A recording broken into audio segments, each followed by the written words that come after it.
¿qué le dirías a un judío que nos vea en este momento la mejor razón del por qué Jesús es el Mesías o qué deben hacer?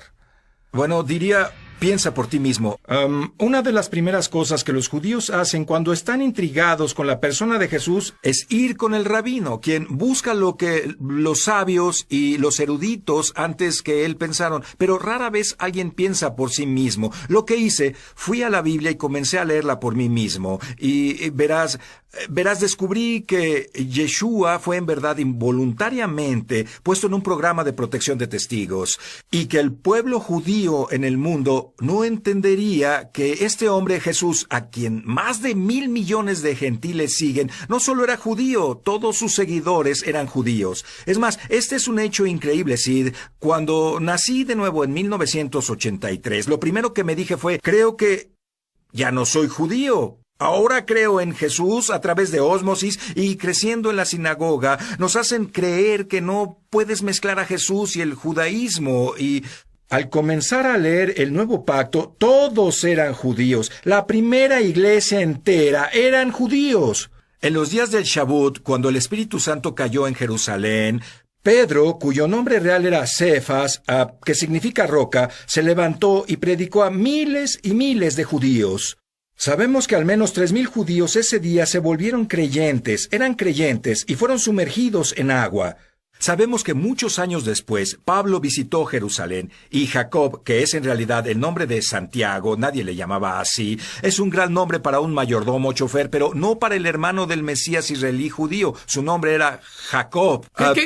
Mi Biblia dice Santiago, ¿cómo es eso? Bueno, es porque hay una mala traducción. La mayoría de las Biblias en otros idiomas en realidad lo llaman apropiadamente Jacob. Ese es su nombre. De hecho, el griego para Santiago y Jacob son muy cercanos, y cuando los eruditos del rey James fueron autorizados para traducir la Biblia, sustituyeron Icamus por Icabus. Así que... Muy bien, suena como Icabod para mí, pero continúa. Una historia sobre Santiago, Pedro, Pablo y María, que no es una historia judía. Cuando este chico llamado Pablo, quien a muchas personas les enseñan que se llamaba Pablo, quien nació de nuevo y cambió de Saulo a Pablo para deshacerse del horrible nombre hebreo y luego tomar un hermoso nombre cristiano, y claro, no había nombres cristianos en ese tiempo. Pablo era solo un típico nombre romano en latín. Pero él no cambió su nombre. La Biblia dice que Saulo, quien también era llamado Pablo, tenía 2 nombres, tal como yo y tal como tú. Como judío crecimos fuera de Israel con un nombre. Mi nombre es Ron, como me llaman las personas en muchos países del mundo, pero también tengo un nombre hebreo, Hayam, que significa vida, por cierto. Pablo tenía 2 nombres, pero este Pablo Saulo llegó a Jerusalén, conoce a Jacob, el hermano de Yeshua. Esto comienza a ser tan judío como algo tan judío se volvió. ¿No podemos ser judíos y creer en él? No tiene sentido para mí. Bueno, así pasó. Déjame terminar rápidamente. Él vino y encontró a Jacob. Jacob dice a Pablo, mira las decenas de miles de judíos que hay aquí en Jerusalén. Han creído y son celosos de la Torá. Hubo un avivamiento judío en Jerusalén, en la gran, lo que llamamos el área del Gran Tel Aviv y hoy Galilea. Es algo gracioso. Dije antes, en 1983, creía que ya no era judío hasta que comencé a leer la Biblia. Pero en el Nuevo Pacto, la gran controversia no era si un judío puede creer en Jesús y seguir siendo judío, era un gentil puede creer en Jesús sin primero volverse judío. Había muchos evangelistas diciendo a los gentiles, quien quiera entrar al reino, grandioso, pueden entrar, pero tienen que circuncidarse y volverse judío. Tuvieron un gran consejo en Hechos capítulo 15, no para decidir si los judíos seguían siendo judíos. Por supuesto, Pedro, Pablo y Jacob, claro que seguían siendo judíos. Tuvieron que decidir, los gentiles primero deben convertirse en judíos. ¿Y cómo fue que todo esto se distorsionó? Y francamente, lo que veo es la diferencia que hace para el pueblo judío descubrir que Jesús es uno de nosotros. Yeshua es hijo de un buen carpintero judío.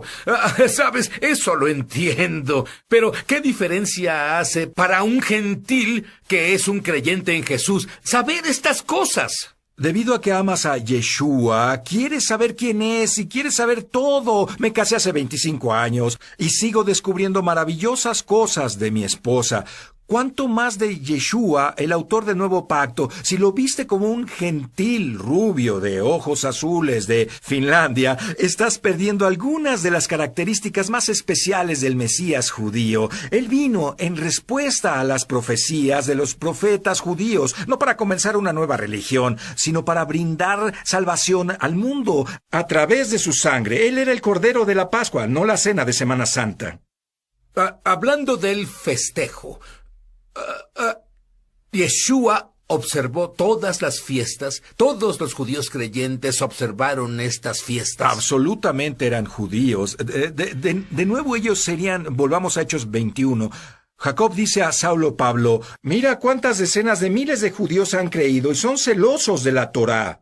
Y cuando ellos celebraron la Pascua, tenían un significado increíble que no tuvo antes, y podían ver a Yeshua, el Cordero de la Pascua. Y cuando celebraban la fiesta de otoño, la festividad del tabernáculo, podían soñar con el día cuando Yeshua volviera. Como lo dice en Zacarías 14, pondrá sus pies en el monte de los olivos para pelear por Israel y establecer su reino en la tierra. Y claro que celebran las fiestas. Ese fue el ejemplo de Yeshua. Encontramos a Yeshua en Juan capítulo 7 yendo a Jerusalén a celebrar las fiestas del tabernáculo. Y déjame hacerte esta pregunta.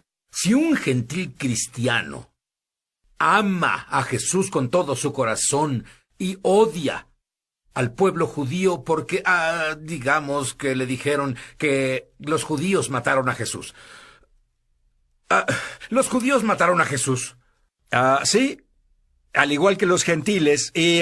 Espera un segundo, si tienes a judíos y gentiles juntos, ¿qué crees que tienes? El mundo entero, volveremos. Dices que los judíos mataron a Jesús, los gentiles mataron a Jesús, así que habla más sobre eso. Bueno, la Biblia es clara, en Hechos 4:27, dice, en efecto, Herodes y Poncio Pilatos se reunieron con los gentiles y las personas de Israel en la ciudad para conspirar contra tu santo siervo Yeshua, a quien ungiste. Eso cubre a todo mundo. ¿Sabes qué encuentro interesante, Sid? Nadie va a Roma a culpar a los romanos por matar a Jesús. No fueron los judíos quienes pusieron clavos en las manos y pies de Yeshua. Fueron los soldados romanos, pero nunca oyes sobre alguien yendo a Roma a decirles asesino de Cristo. Siempre son los judíos. Pero al final del día, yo sé quién mató a Jesús. Fui yo. Y fuiste tú. Él murió debido a que pecamos. Si no fuera por nuestros pecados, Él no habría tenido que morir. ¿Sabes lo que dice Juan capítulo 10? Nadie me arrebata mi vida, yo la entrego por mi voluntad. ¿Pero por qué en el Evangelio de Juan dice los judíos le hicieron esto a Jesús y los judíos le hicieron aquello a los creyentes en el Mesías? Eso provoca el antisemitismo. Si en realidad lees a quién se refiere, los judíos significa a los de Judea, no a todo el pueblo judío. Pero si lees más profundo en el contexto en Juan 18 y 19, se refiere a los judíos. Se refiere a una conversación que el liderazgo judío tuvo después de que Lázaro fue resucitado de la muerte, y ese fue un pequeño grupo de líderes judíos. Se refiere a ese pequeño grupo de líderes como los judíos. Típicamente en Hechos, más bien Juan 18 y 19, cuando dice una y otra vez los judíos, se refiere al sumo sacerdote y el pequeño grupo de fariseos que se encontraron con él. Bien, quiero hablar con Ron de nuevo del programa de protección de testigos en el que Jesús ha estado y del que Él está por salir como Yeshua. Y de hecho dice en la cruz en 3 lenguas, Rey de los judíos. Cierto. Y dime, ¿cómo algo tan judío? Pues todo lo que me dijiste es judío. Se volvió lo opuesto al judaísmo. Es tan judío que 3,000 hombres, más mujeres y niños, en el día de Pentecostés Shavuot, fueron bautizados. Pensaron que el bautismo era algo judío. Ellos no dijeron, vamos a entrar a una nueva religión llamada cristianismo y esta cosa nueva. No, el bautismo era judío por todo Jerusalén. Había pilas de bautismo o pilas mikvot a donde los judíos iban antes de llevar sus sacrificios al templo. Y esto se convirtió en algo judío, pero los gentiles se convirtieron al reino rápidamente. Superaron al cuerpo de los creyentes judíos, por así decirlo. No superaban en número. Absolutamente. Y luego en el año 49, Claudio, el emperador romano, expulsó a todos los judíos de Roma. No solo a los judíos no mesiánicos, a todos los judíos mesiánicos y todos fueron expulsados. 5 o 6 años después, él muere. Entonces los judíos pueden volver a Roma, pero después, durante el tiempo que se fueron, los jóvenes romanos creyentes, que, por cierto, no tenían Biblia en ese tiempo, porque no había un Nuevo Testamento, solo estaban los pergaminos de la Torá y los escritos, y cuando los judíos fueron expulsados, siguieron con la teología de que Dios estaba castigando a Israel, haciendo expulsar a los judíos de Roma. Y cuando volvieron, fueron tratados como creyentes de segunda clase.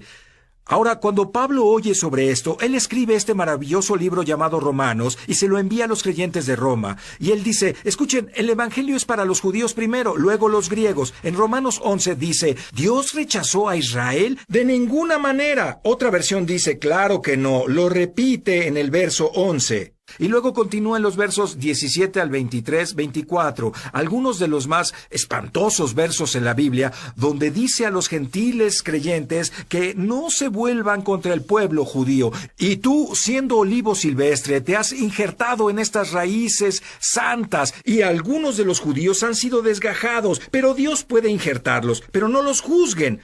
No sean arrogantes, citó, no sean arrogantes, teman a Dios, que puede injertarlos de nuevo. Y así que le avisó a la iglesia gentil. No creo que estuviera hablando a unos pocos romanos creyentes durante ese tiempo. Él le hablaba a la iglesia de todo tiempo. Y decía que no se pusieran en contra del hermano mayor Israel. Así habla con un pastor gentil que está en contra de que el pueblo judío tenga la tierra de Israel, en contra del judío porque está por siempre maldito. Habla con él por un minuto. Si amas a Yeshua, si amas a Jesús, debes darte cuenta que amas a un judío. Amas al escritor de la Biblia que dice que Dios nunca puede rechazar a Israel, solo si el sol desaparece, la luna desaparece. Jeremías capítulo 31 dice, entonces Dios rechazará a la nación de Israel. Te exhorto a que leas las Escrituras desde cero. Deja que tu mente se limpie de lo que has aprendido sobre la teología del reemplazo y lee la Biblia sin que nadie más te diga lo que significa, al igual que desafío a los judíos a leer el Antiguo Testamento y preguntarse, aparte del rabino o alguien más, ¿es Yeshua el Mesías prometido? Te desafío a leer la promesa de Dios a Israel.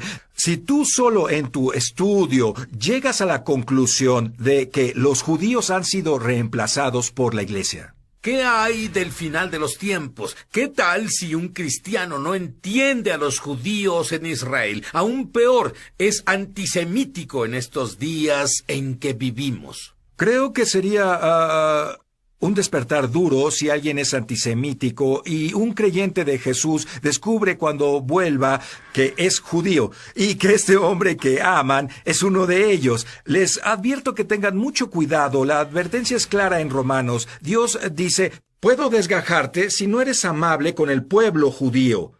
Le digo a todos en casa que lean Romanos 11, verso por verso, por sí solos y vean qué conclusión sacan. Personalmente creo que mientras más cerca estamos de la venida de Yeshua, este asunto de Israel será una división tal como el aborto. No creo que puedas haber nacido de nuevo en Yeshua y celebrar la matanza de un niño no nacido. Y tampoco creo que puedas ser un creyente fiel en Yeshua y Dios y decir, Dios está en contra de Israel, Dios juzga a Israel y que Dios odia a Israel. Es lo que muchos de los padres de la iglesia dicen. Bueno, tienes mucho en qué pensar. La cosa más importante para pensar es Jesús tu Señor. Pero saldrá del programa de protección de testigos no más ladrones de identidad. Es Yeshua, el Rey de los judíos, tu Mesías y Señor. ¿Cómo puedes decir que amas a Dios y estar separado de Él por tus pecados? La sangre de Yeshua limpia tus pecados, te hace limpio y justo como el Mesías. Y luego pídele al Mesías de Israel que viva en tu interior. Haz eso ahora y descubrirás que es amor puro